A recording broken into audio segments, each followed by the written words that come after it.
Bob, you're down 2 when Javon gets his 4th foul and you have to take him out.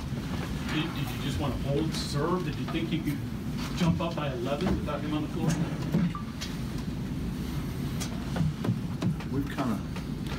We've kind of played that way all year, really. I mean, if you think about it, it hasn't been all JC. I mean, certainly what he does on the defensive end is special, but it hadn't been all him. Dax's had his moments. Teddy's had moments. Beatles had moments. You know, and I think where we're getting at, everybody talks about depth, and they don't have depth. Well, if you don't play them, you don't have depth.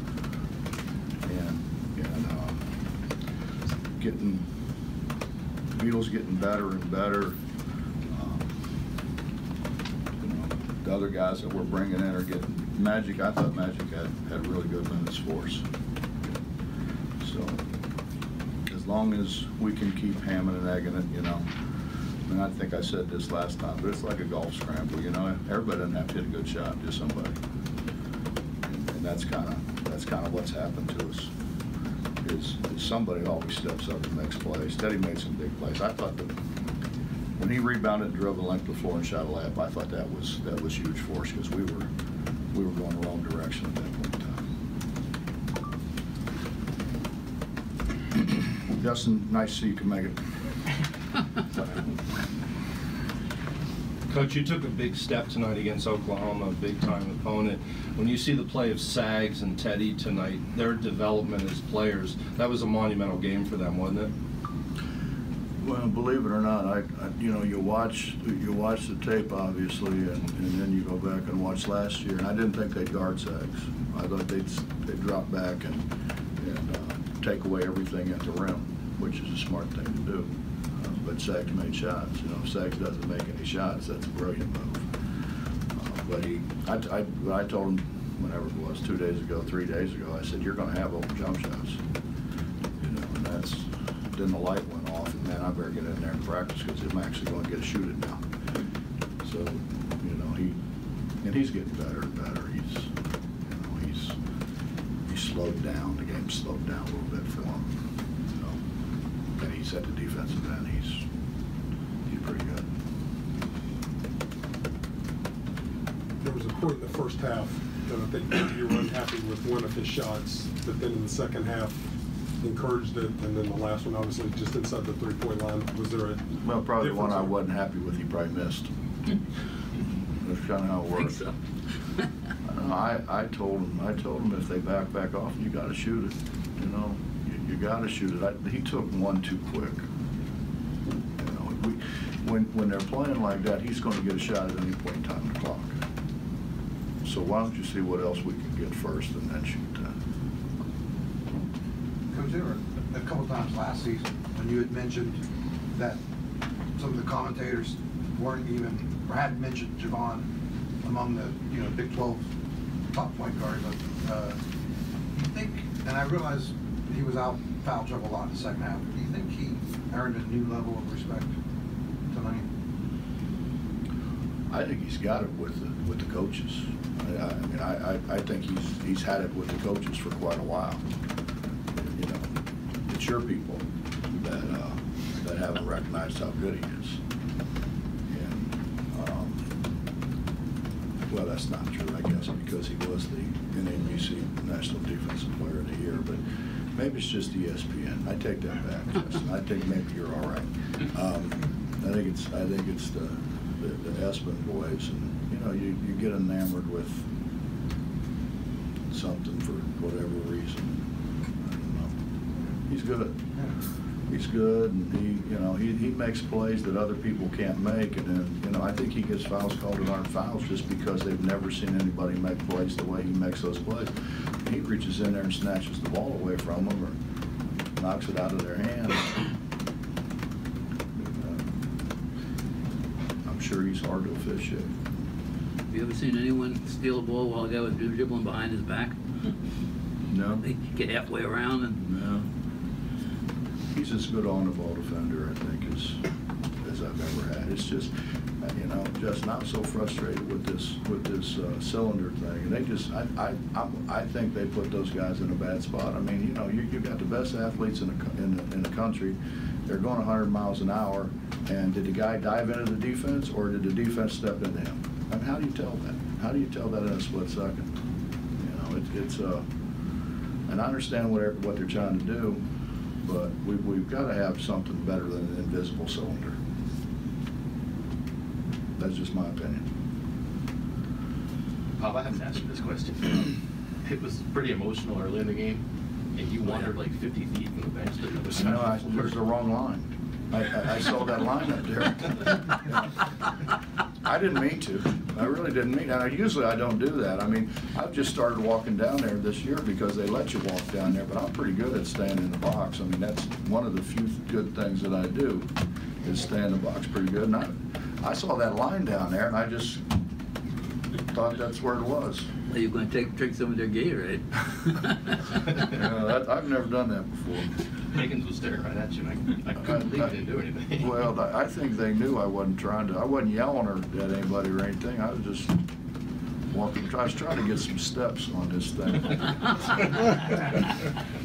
Going into that under 4 timeout in the second half, did you feel that was the right time to put Carter back in? Or did you think it was? No, he came up and said to me, he said, "Let me know when I'm going in because I want to get on the bike and get loose." And I said, "Listen, man, I don't know. I mean, we got to see how the game plays out. I may have to get you in right away, and we may be able to hold you because I got to have you at the end of the game. I got to have you to handle the ball, make free throws, you know, that kind of thing."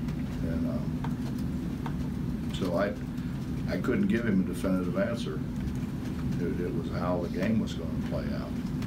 But, you know, when they started pressing, it was time to get him in. You said yesterday that, you know, that Young would probably get his points, and, you know, he got right on his average as it was, but that you can't let him have the 10 or 11 assists or more. And he had 5 tonight, I think it was. We had 5 and 8 turnovers. Yeah. So Tell me about how Carter maybe got into his head and the rest of the team defended it. well, we talked about it a lot. Ronnie did a really good job showing him on film. He's hard to guard. Tony read me a quote from him where he said he studied the rules, and these rules, you can't guard him with these rules. He said, the way the rules are written, you can't guard him. He's probably right. You know, we just try to wear him down some. I mean, I shouldn't say because I don't know, but it seemed like he got a little tired. You know, and that's what we do. It seemed like in the first half, JC was in his head. I mean, he was. Yeah, JC gets in a lot of people's heads. Sometimes mine, though. Did you have to extend defensively against him further than anybody before? I kind of wanted him to shoot it out there. Take the percentage of whatever happens. That's a hard shot. And I mean, we had decent pressure on it. We didn't have great pressure, but we had decent pressure on it. I'd rather do that than some of the other things he does. Was your half-court defense key tonight in the sense that you took a team averaging, 95 or whatever it was, and hold them to 76? We didn't do exactly what I wanted to do. What I wanted to do was score early or score late, and then we had that stretch where we just lost our minds and shot it too quick and drove it into people. And I think the score early, score late. Then you don't give them all that transition. They're terrific in transition. They got some transition early, and then we kind of did a pretty good job of keeping them out of transition. It's hard, Justin. I don't care how good anybody is. It's hard to play against a good half-court defense. I mean, the score's going to be lower than if you open the floor up. Bob, during the 10 minutes without Javon, you had Dax in there. He seemed under control or in control. Was he? Yeah, he was a little too hyped up to start. he got calmed down and he did a good job. I thought another really key play was that when, I don't know what happened, because I was looking to see, make sure we had people back, and next thing I know, everybody's cheering and Dax is jumping up and down because I guess he stole the ball, right? I don't even know how he stole it. I didn't see it. Anything else? Well, Teddy plays 24 minutes, gets 20 points, make 9 for 11 shots. I mean, what is that worth coming off the bench? Yeah. We've always had that. You know, if you think back, we've always had somebody who could come in and change the game coming off the bench. Tariq did it a year ago. Javon did it the year before that. You know, Javon's a second team all Big 12. Never started the game. I just feel more comfortable knowing there's somebody I can reach down there and grab that can come in and change the game back in our favor. You talked about how some young some of these guys are on the roster, but tonight it didn't seem like the moment got too big for them. I mean, did they grow up a little bit tonight, maybe, or? Oh, I don't know. I think they probably grew up in Orlando.